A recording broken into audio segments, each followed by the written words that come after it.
And so you return. Have you gained a better understanding of the crisis now faced by the First? Better is not the word I would use. Some lands may have been spared the flood, but the survivors live only to suffer. There seems no end to the horrors inflicted by the Sin Eaters.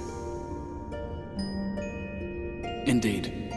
Those abominations are a calamity in their own right. And I can well imagine how hopeless the task of eradicating them must seem to you. But after countless battles and untold sacrifice, we have identified a potential weakness. Sin Eaters are drawn to serve the strongest of their kind, a class of creature we call Lightwardens. And from what we have been able to ascertain, only a handful of these entities exist.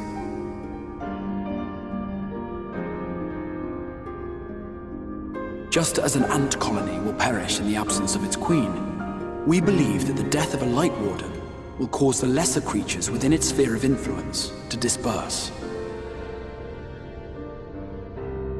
I have a feeling Yulmor might have something to say about any concerted action we take against these monsters.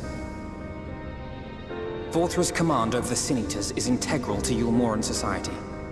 In seeming to guarantee his people's safety, it guarantees their obedience.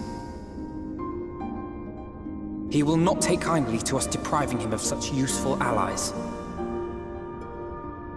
Agreed. Thus we will need to occupy or otherwise divert his forces whilst we proceed with the business of eliminating the Wardens. Until we have done so, all other considerations must be set aside if we are to forestall the 8th Umbral Calamity.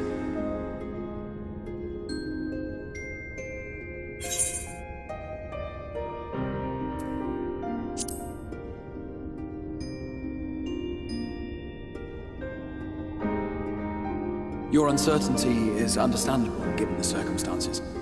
Perhaps a more detailed explanation is in order. To begin at the beginning, then.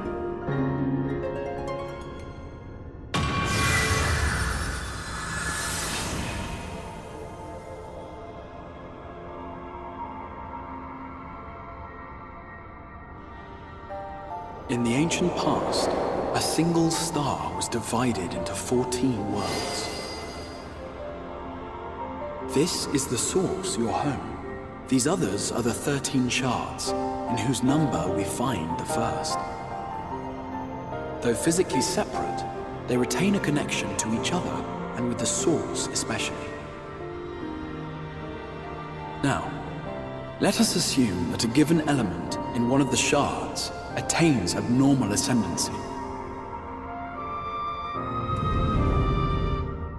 Just as water will flow from the highest point to the lowest, the excess energy will begin trickling into the source.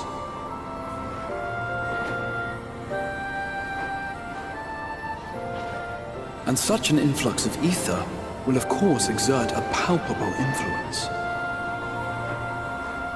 If the element in question were fire, then drought and wildfires might ensue. If it were ice, one might expect the weather to turn bitterly cold. As ether continues to pour in, such phenomena will become more and more extreme, until eventually, a single, untimely event triggers a disaster which cracks the barrier dividing the two worlds.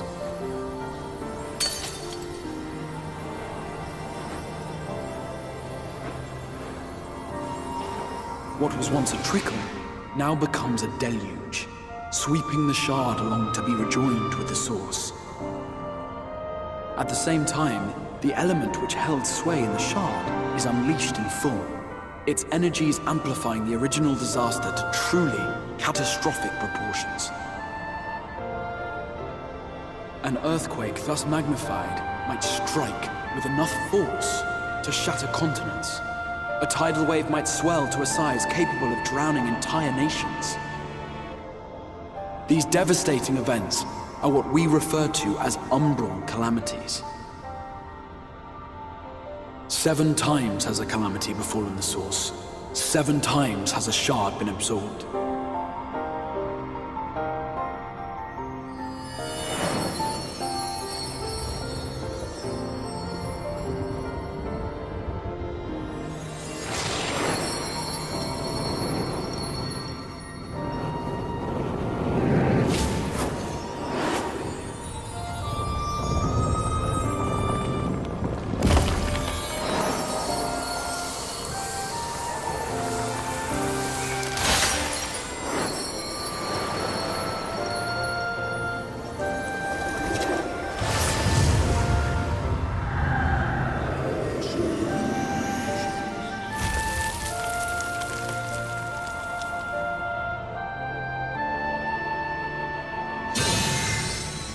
At present, the light-drowned realm of the First stands perilously close to meeting the conditions for a rejoining. It is the Sin Eaters who are to blame for the Light's continued dominance. In addition to attracting their lesser kin, the Lightwardens I mentioned earlier radiate ether, saturating every corner of their territory with light. Even here in the flood-spared region of Northrant, their influence is strong enough to banish night from the sky.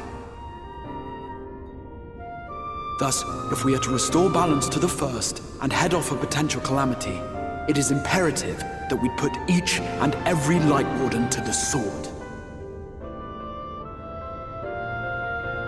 We've been doing our best to take the fight to the enemy ever since we first heard the Exarch's explanation.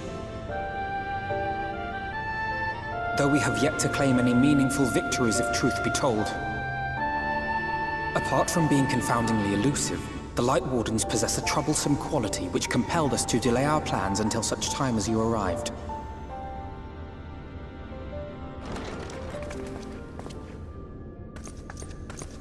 Forgive the interruption, my lord, but Hallminster Switch is requesting reinforcements. They say the Sin Eaters are attacking in force, and the village could soon be overrun.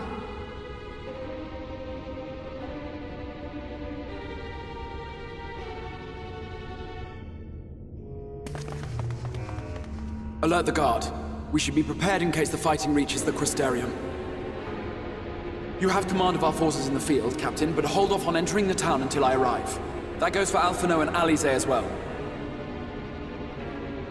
My lord.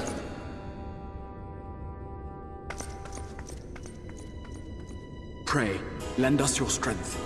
Such a fight will provide you with far greater insight than any explanation I could offer.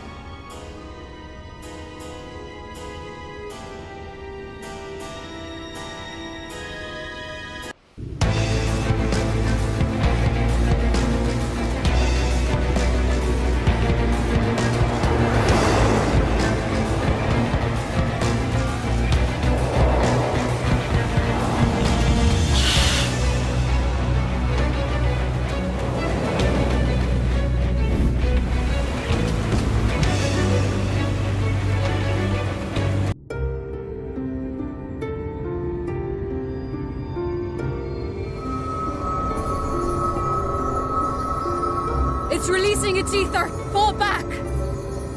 We cannot let it touch us! Quickly, my lord, we must withdraw!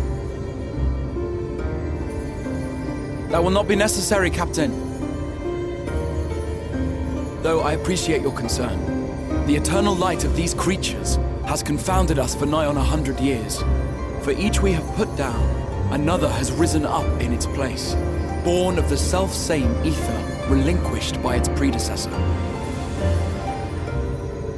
But now we have a way to contain that corruption.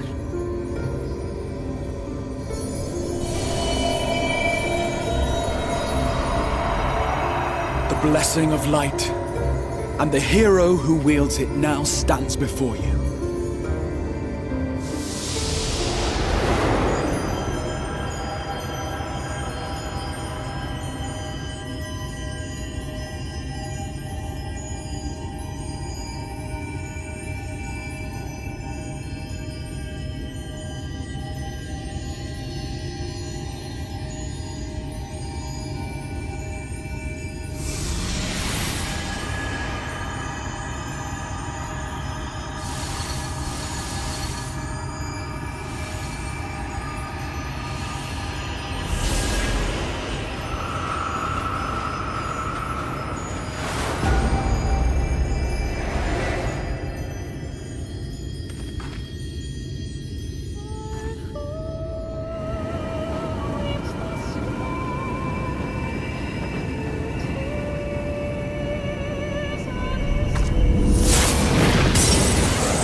Behold!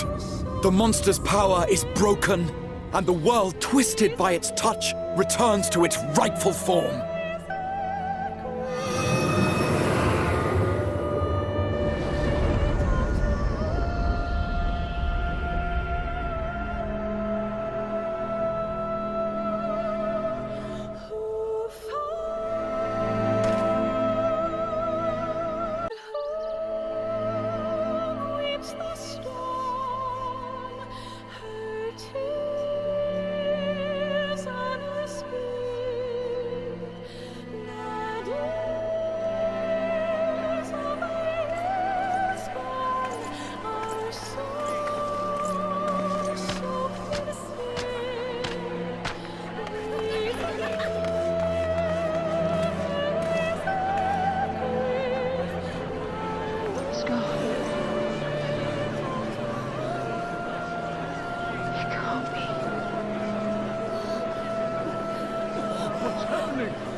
darkness has come.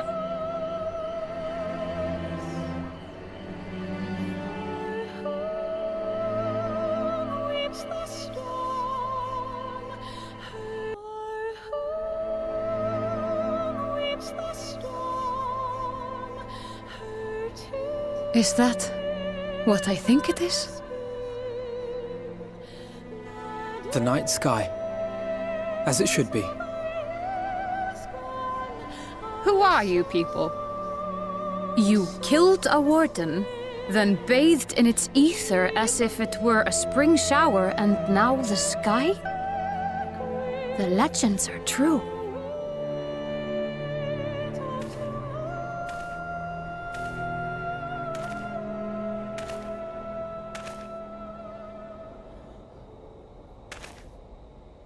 My lord? How many years have I waited for this moment? For the one possessed of her blessing. For you.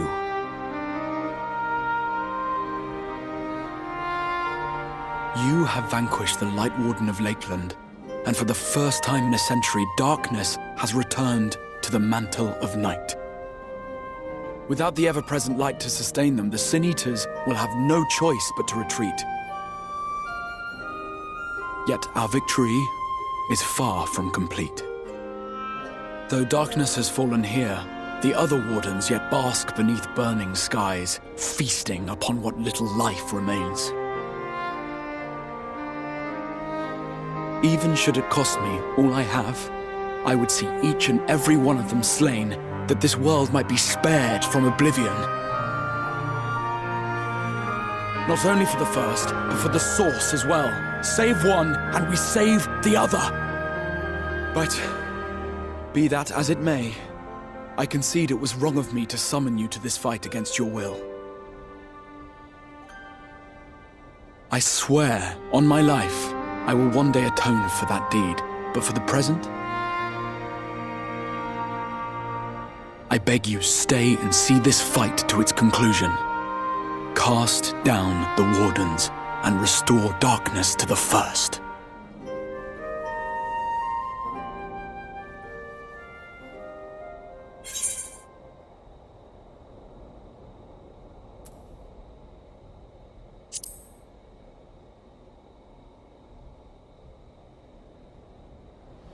On behalf of the first, I offer you my deepest thanks. I understand there is much at stake here, XR, but why do you risk yourself so readily? It must have been a dangerous drain on your ether to summon even one person across the rift. I do it for my people, of course. To give the Crystarium the tomorrow it deserves. That is true now, yes, but the city had yet to be built when you first called forth the Crystal Tower. I'm simply curious to know what prompted you to commit yourself so completely to this particular course.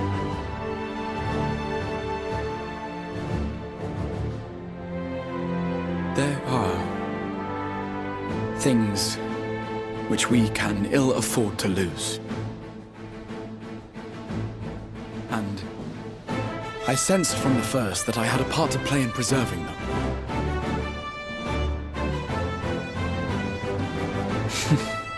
Forgive me. I fear the events of the day may have taken their toll. Despite appearances, I am an old man. One burdened with many difficult memories, some too painful to recall. Well then, I'm sorry for pressing you. It's a family failing, I'm afraid. One which has served us well more often than not. Needless to say, we will continue to fight at your side until the last Sin-Eater is defeated. Come then, my warriors of darkness. Let us gather the surviving villagers and make our way back to the Crystarium.